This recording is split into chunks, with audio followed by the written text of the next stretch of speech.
नमस्कार। नक्षत्र दुनिया चैनल में आप सभी का हार्दिक स्वागत है।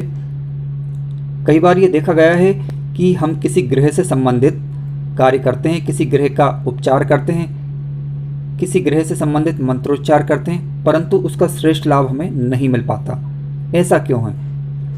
इसी बात पर आज हम चर्चा करने वाले हैं। इसके अलावा ग्रहों की अपनी अपनी दिशाएं होती हैं। जिस दिशा में वो ग्रह बली होता है, अगर उसी दिशा की तरफ मुंह करके अगर हम वो कार्य करें या मंत्रोच्चार करें या उससे संबंधित उपाय करें तो हमें ज़्यादा श्रेष्ठ परिणाम देते हैं। इन्हीं बातों पर आज हम चर्चा करने वाले हैं। इन सबसे पहले मैं आपसे रिक्वेस्ट करना चाहूँगा कि यदि आपने हमारा चैनल सब्सक्राइब नहीं किया है तो कृपया पहले चैनल को सब्सक्राइब अवश्य कर लें।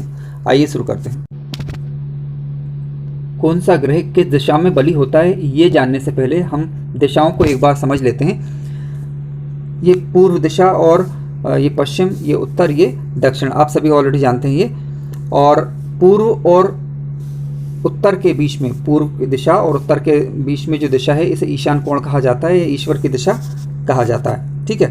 पूर्व और दक्षिण के मध्य, पूर्व और दक्षिण के मध्य का जो कोना है इसे आग्नेय कोण कहा जाता है। और उत्तर और पश्चिम के बीच का जो कोना है इसे व्याप्य कोण कहा जाता है। और दक्षिण और पश्चिम के बीच का जो कोना है इसे नैऋत्य कोण के नाम से जाना जाता है, या नैऋत्य दिशा बोल सकते हैं आप इसे। ठीक है। ये चारों कोने, ये चारों दिशाएं कहलाती हैं। अब हम ग्रहों के बारे में समझते हैं कि कौन सा ग्रह किस दिशा में अधिक बली होता है। पहला ग्रह ले रहे हैं हम सूर्य।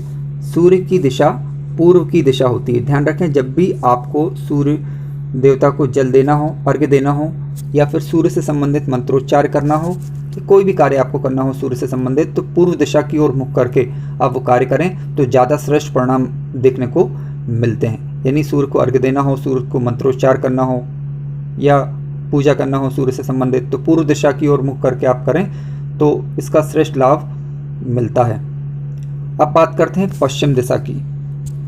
कि आप शनि से संबंधित कोई भी कार्य कर रहे हैं तो यानी शनि का मंत्रोच्चार कर रहे हैं या फिर शनि से संबंधित कोई भी पूजा पाठ कर रहे हैं तो आप पश्चिम दिशा की ओर मुख करके कार्य करेंगे तो उसमें शीघ्र सफलता मिलेगी।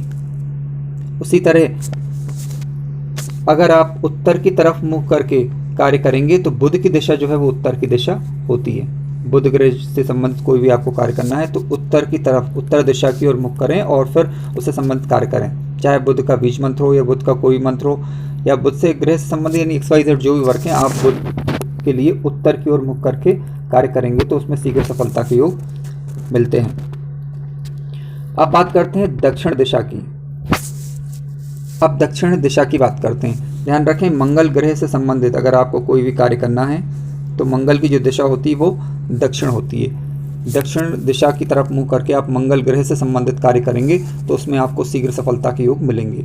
मान लीजिए कि मंगल ग्रह की कोई परेशानी है, उससे संबंधित अगर आप मंत्रोच्चार कर रहे हैं, पूजा पाठ कर रहे हैं तो दक्षिण दिशा की तरफ मुँह करके करेंगे तो उसमें शीघ्र सफलता प्राप्त होती है, क्योंकि दक्षिण को मंगल की दिशा माना गया है। अब बात करते हैं ईशान कोण की। गुरु ग्रह को ईशान कोण का स्वामी माना गया है। ठीक है। यानी गुरु ग्रह से संबंधित जो भी आपको कार्य करना है वो आप ईशान कोण की तरफ मुख करके करें। विद्या प्राप्ति हो या फिर विद्या से संबंधित, ज्ञान से संबंधित कोई भी कार्य हो, आप धार्मिक कार्य कर रहे हो या फिर धार्मिक ग्रंथों को पढ़ रहे हो, ठीक है, तो आप ईशान कोण की तरफ मुख करके अगर करेंगे, उनको पढ़ेंगे या फिर उनका अध्ययन करेंगे तो उसमें आपको शीघ्र सफलता के योग प्राप्त होते हैं। राहु और केतु को नैऋत्य कोण का स्वामी माना गया है।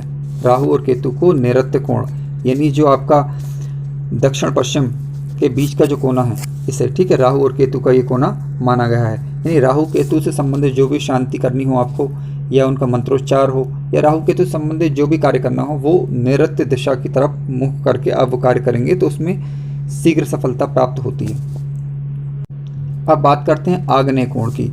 यानी पूर्व और दक्षिण के बीच का जो कोना है, ठीक है, पूर्व और दक्षिण के बीच का जो कोना है इसे आग्नेय कोण कहा जाता है। यानी शुक्र ग्रह से संबंधित कोई भी समस्या हो, इसका अगर आप कभी उपाय कर रहे हैं तो शुक्र की जो दिशा है वो आग्नेय कोण मानी गई है। आग्नेय कोण की तरफ मुख करके आप शुक्र ग्रह से संबंधित कार्यों को करेंगे, चाहे मंत्रोच्चार हो या बीज मंत्र हो या जो भी कार्य हो शुक्र ग्रह से संबंधित, आप आग्नेय कोण की तरफ मुख करके करें तो उसमें शीघ्र सफलता के योग बनते हैं। अब बात करते हैं वायव्य कोण की। ध्यान रखें, वायव्य कोण जो उत्तर और पश्चिम के मध्य आता है, चंद्रमा से संबंधित ये समस्या अक्सर सभी को होती है कि व्यक्ति का मन कभी कभी जो है प्रॉपर तरीके से वर्क नहीं करता, तो हम चंद्रमा के उपाय हमें करने पड़ते हैं। तो चंद्रमा के उपाय जब भी करें आप, उत्तर और पश्चिम के बीच का जो कोना है ये जैसे वायव्य कोण कहा जाता है, ठीक इस दिशा की ओर मुख करके चंद्रमा से संबंधित कार्य करें तो शीघ्र सफलता के योग बनते हैं।